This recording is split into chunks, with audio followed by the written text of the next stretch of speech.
আজকে দেখাবো কিভাবে সঠিক নিয়মে সঠিকভাবে সোল্ডারিং আয়রনের সাহায্যে যে কোনো ফোনের টাইপ সি পোর্ট পরিবর্তন করবেন।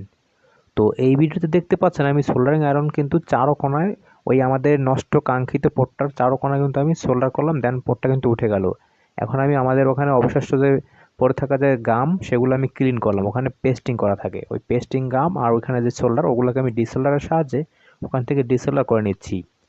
টুইজারের মাথায় যেটা ওটা হচ্ছে ডিসোল্ডার, আর সোল্ডারিং আয়রন তো আপনারা চিনেনই। এখন অকটেন দিয়ে ভালো মতো ক্লিন করে নেব। পরিষ্কার পরিচ্ছন্নতা হচ্ছে ইমামের অঙ্গ। তো এটা আমাদের নতুন পোর্ট, এটাকে আমরা টুইজারের সাহায্যে সোল্ডার করব। টুইজারের সাহায্যে ওটাকে ধরে ওটার যে লেগ আছে মানে ঠ্যাংগুলোকে আমরা চিকন টাইপের যে সোল্ডারিং নিট আছে সেই নিটের মাধ্যমে আমরা যে ওয়ারিং করতেছি দেখতে পাচ্ছেন। তো আমি লাস্টে দেখাবো না আমি কি সুন্দর করে একদম ওয়ারিং করেছি, একদম কোম্পানিও ফেল হয়ে যাবে এইখানে।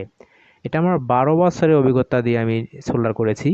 কাস্টমার কেয়ারে যারা থাকে তারা হয়তো 1 বছরের অভিজ্ঞ টেকনিশিয়ান, বাট আমার এক্সপিরিয়েন্স মানে এই অভিজ্ঞতা হচ্ছে 12 বছরে। যদি আপনাদের ফোনের চার্জিং পোর্টটাও ঠিক এইভাবে লাগিয়ে নিতে চান আমার দোকানে আসতে পারেন, জালগাঠি খান মোবাইল গ্যালারিতে। আমি আছি এমডি রাকিব তালুকদার টেলিকমের ওনার।